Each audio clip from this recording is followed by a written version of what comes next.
Thanks for having me. Thanks for being here. This is for real. People should stop by. People should stop by. We'll have to buzz you in, but it's not a catchword barbershop. We actually are in a barbershop, right? So yeah, this is just not the name of a show. We actually broadcast from the barbershop. And this is a great issue. I love talking about housing, so I'm glad you're here today to talk about this. Can you tell us about the settlement and what that means for African American and Latino borrowers here in Illinois specifically? Sure.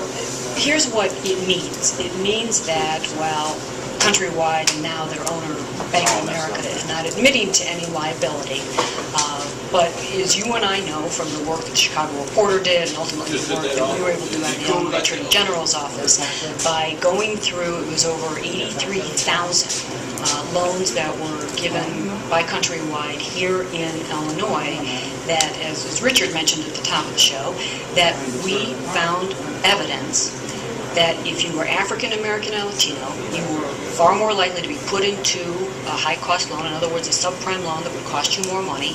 And even if they put you into a prime loan, you still paid more for that loan.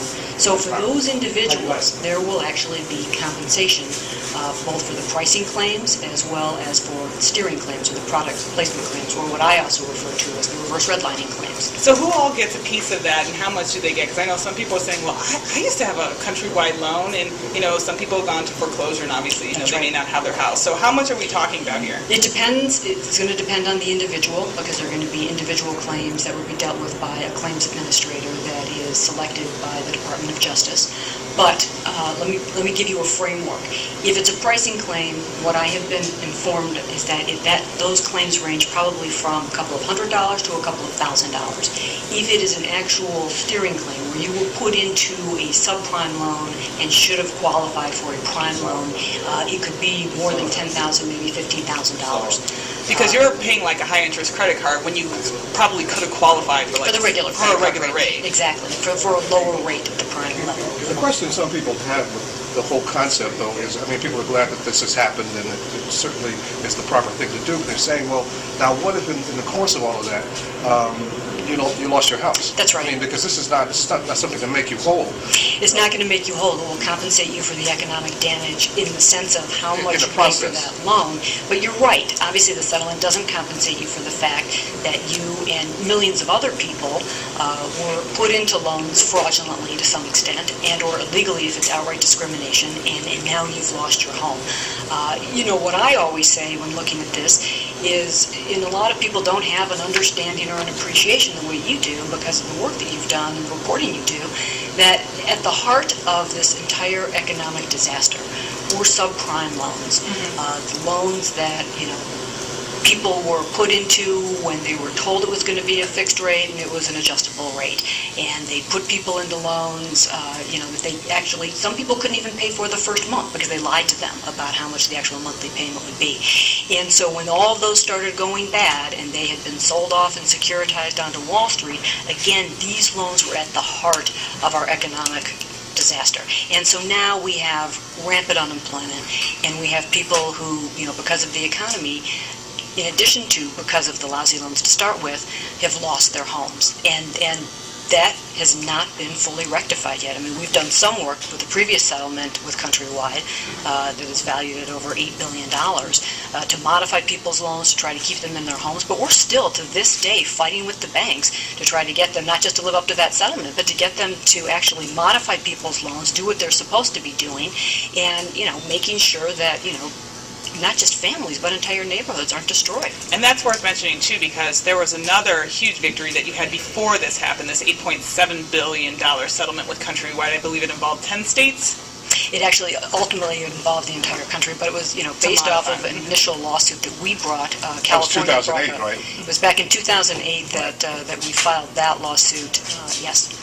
And we're going to talk about this because the Chicago Reporter, we're a small niche magazine, and fortunately politicians like Lisa Madigan, read that magazine and hear these stories and are able to take that work and further it. And I think this is one particular example of this. And we're going to talk about that later in the show when we have the Reporter's former publisher, Alden Lowry, who worked with me on this Countrywide project starting back in 2005. And is it true that this was your first investigative report? This was my first investigation Wow. with the Chicago Reporter. I think that's a good impact for your first investigation. It's very You made a impressive. mark. And you kept your job. No. I kept my job. Just reminding our listeners, you're listening to the Barbershop Show on Vocalo 89.5 FM.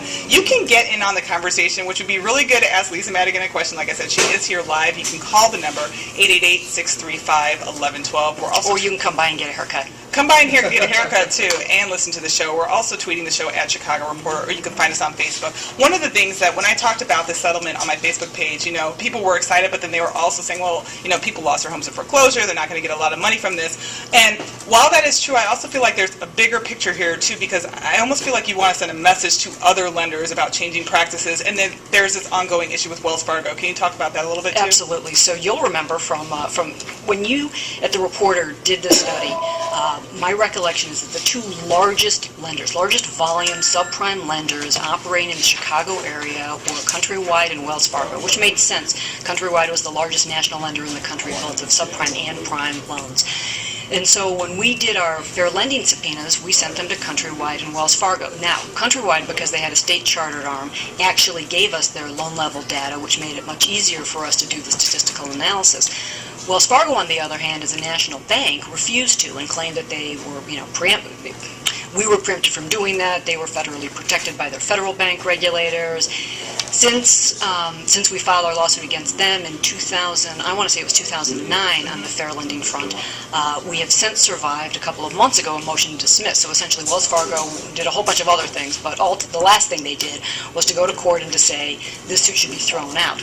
The court here in Illinois said no, there seemed to be some legitimate claims behind this, and then granted us the ability to actually do what we refer to as discovery. In other words, we will eventually be getting that loan level data from Wells Fargo as well. But even without the loan level data, based on the analysis with the HMDA data that the Reporter did and other information we were able to obtain, it's the same situation where people were put into subprime loans when they qualified for prime loans, and they had to pay more for their loans, even if they were put into prime loans based purely on their race. And so, what has always struck me, and we were talking about it a little bit, and I know we both talk about this wherever we are, is the information that was initially revealed in the Reporter piece that says, if you're African American making more than $100,000 a year, you are more likely, I think it was actually twice as likely, to be put into a high-cost loan than if you're a white making less than $35,000 a year. I mean, it's what more do you need? That was a story of a specific guy that fit the category, and it was amazing to read that he had to go through all of that to get a loan. Let me ask you something else that's kind of a little off the beaten track, but not a lot. And it's a question that people ask a lot, and it is not necessarily your responsibility. Talking about Bank of America, you mentioned that they bought Countrywide back in 2008. And so they claim they had no part in the discriminatory practices. But there are still many consumers who wonder why it is very unlikely that anybody is going to go to jail in terms of what was done by the people who set up those practices. And so this, we have been involved in going after these very large subprime lenders for, even longer than you at the Reporter have been doing, a lot of these investigatory, because we were talking about how you started this way back in 2005. Well, way back in 1998, we started going after FAMCO, which was First Alliance Mortgage Company. It was FAMCO, then we did Household, then we did AmeriQuest, then it was Countrywide, then it was Wells. And what I've learned is, there's a whole series of people and practices that need to be rectified and that need to be held accountable. And, we at the State Attorney General level have been doing it. We did it initially with those companies I mentioned because they had state charters. We had authority to investigate and to go after their practices. We used our Consumer Fraud Act here in Illinois to do that. But now that we have an administration, who's dealing with the aftermath of this, there are so many other pieces.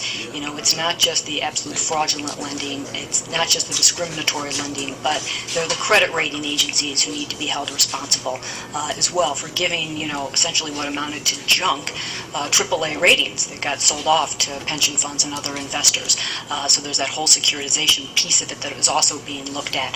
So there are a lot. What I can tell you is there's a lot going on both at the state level across the country as well at the federal level. And so this isn't the last you're going to hear of discriminatory lending, and it's not the last you're going to hear about other aspects of the predatory lending that really led to, I think, our entire economic crisis from occurring. So there are more people to be held accountable. Well, I'm sorry, but the reason I, keep asking that question, and people keep asking me the question when I talk to someone like you, is because recently I think it was announced that there will be some federal action against individuals who were involved at that level, but it has been determined that even at the end of that, the most that will happen is they'll get fined.